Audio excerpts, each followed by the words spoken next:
반도체 양극화 현상이 뚜렷해지면서 반도체 기업들의 실적이 엇갈리고 있습니다. 전체 반도체 시장 상황은 녹록치 않은데 인공지능 반도체 주도권을 쥔 이른바 엔비디아 연합은 사상 최대 실적을 기록하고 있습니다. 취재 기자와 자세히 들여다보겠습니다. 산업부 정재홍 기자 나왔습니다. 정 기자, 방금 전 대만 TSMC 실적이 나왔는데 당초 시장에선 일부 우려도 있었지만 예상을 뛰어넘는 역대 최대 실적을 냈습니다. 그렇습니다. 전날이었죠. 네덜란드 ASML 반도체 우리 극자회선 노광장비를 만든 ASML의 부진한 실적 때문에 TSMC 실적까지 좀 우려가 있었는데 그 우려는 좀 빗나가게 됐습니다. 올해 3분기 매출이 우리 돈으로 약 31조 원, 그리고 영업이익이 15조 3,300억 원을 기록했습니다. 이 같은 실적은 예상치를 이제 크게 웃도는 수치여서 어닝 서프라이즈로도 이제 받아들일 수가 있는데 매출과 영업이익은 이제 지난해 같은 기간보다 각각 36% 그리고 58% 증가했습니다.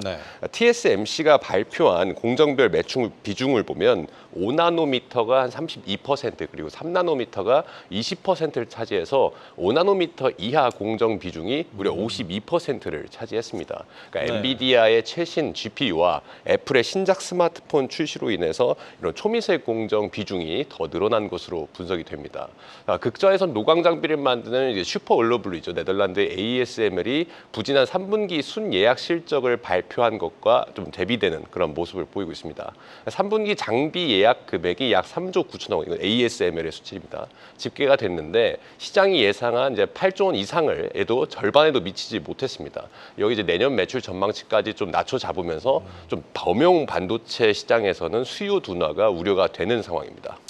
네, 결국 이제 TSMC도 이 ASML의 장비를 사다가 쓰는 건데 이 두 기업의 실적이 이렇게 극명하게 엇갈린 건 좀 의아합니다. 그 이유가 뭡니까? 일단 이제 초미세 공정이 모두 이제 TSMC로 몰리면서 사실은 이 초미세 공정을 할 수 있는 기업이라고 하면 우리가 삼성전자와 인텔 그리고 TSMC 이렇게 세 기업을 꼽을 수가 있었는데 삼성전자와 인텔이 뭐 시청자분들 잘 아시는 것처럼 지금 굉장히 부진한 상황이잖아요. 그렇기 때문에 이런 영향이 좀 갔을 것으로 분석이 되고 있습니다.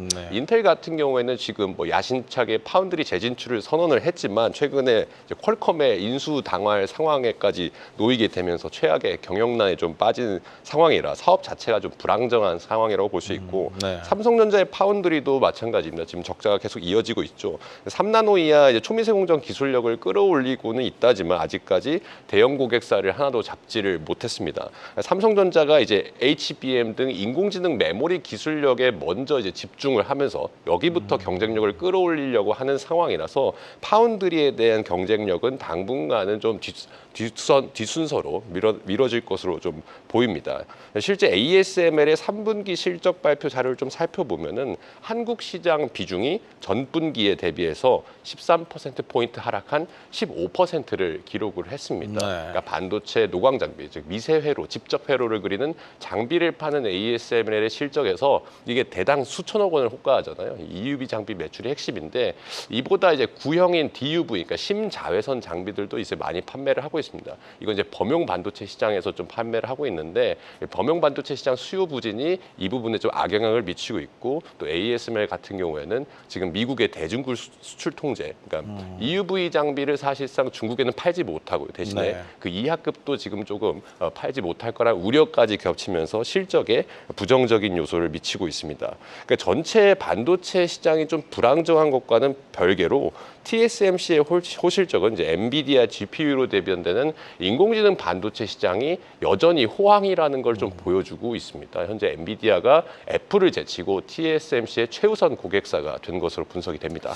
네, 우리 기업들 가운데도 이제 엔비디아 연합의 한 축인 SK 하이닉스가 있습니다. 곧 3분기 실적 발표가 있는데 전망은 어떻습니까? 한 달 전쯤에 이제 SK 하이닉스도 이제 삼성전자와 마찬가지로 우리 증권사에서 약간 실적을 내려잡았었습니다. 영업이익이 한 3분기에 7조 원 이상으로 원래 좀 전망이 됐었다가 한 달 전쯤부터 6조 원 중반까지 좀 내려왔었는데 최근에 다시 뭐 7조 원 이상까지 올려잡는 그런 애널리스트들도 많이 지금 보이고 있습니다. 지금 SK 하이닉스의 올해 3분기 매출은 일단 컨센서스 상으로는 매출 한 18조 원 그리고 영업이익이 6조 원 후반대를 기록할 것으로 보입니다. 매출과 영업이익은 역대 분기 최대 실적을 기록했던 지난 2분기를 뛰어넘는 최대 실적을 경신할 것으로 예상이 됩니다. 삼성전자와 마이크론이 제품이 HBM 시장에 진입을 시작을 했지만 여전히 현재 주력 제품이라고 할 수 있는 HBM3 8단 제품에서 SK하이닉스의 점유율이 압도적인 거로 좀 분석이 되고요. 네. 특히 이제 삼성전자의 진입이 계속 미뤄지고 있다는 점이 SK하이닉스에게는 호재로 받아들일 수가 있습니다. 실제로 이제 블룸버그 산하의 연구기관인 블룸버그 인텔리전스가 분석한 바에 따르면 향후 1년간 SK하이닉스의 HBM 시장 지배력이 유지될 것이라는 이제 관측을 내놓기도 했습니다. 그러니까 SK하이닉스는 4분기 실적에서는 더 장밋빛 전망을 좀 보이고 있습니다. 엔비디아의 최신 GPU 블랙엘 시리즈에 탑재되는 HBM3 12단 제품, 이건 이제 SK하이닉스가 지난달에 양산을 시작했다고 밝히기도 했잖아요. 이제 4분기부터 본격적으로 공급이 시작되는데 이게 4분기 실적으로 잡히기 때문에 SK하이닉스가 4분기에 또 역대 실적을 다시 한번 쓸 것이라는 그런 좀 긍정적인 분석도 할 수 있습니다. 네, 인공지능 반도체 주도권을 쥔 기업과 아닌 기업의 차이가 갈수록 극명하게 갈리고 있습니다. 그만큼 삼성전자의 고민도 깊어지고 있습니다. 정재용 기자와 함께했습니다.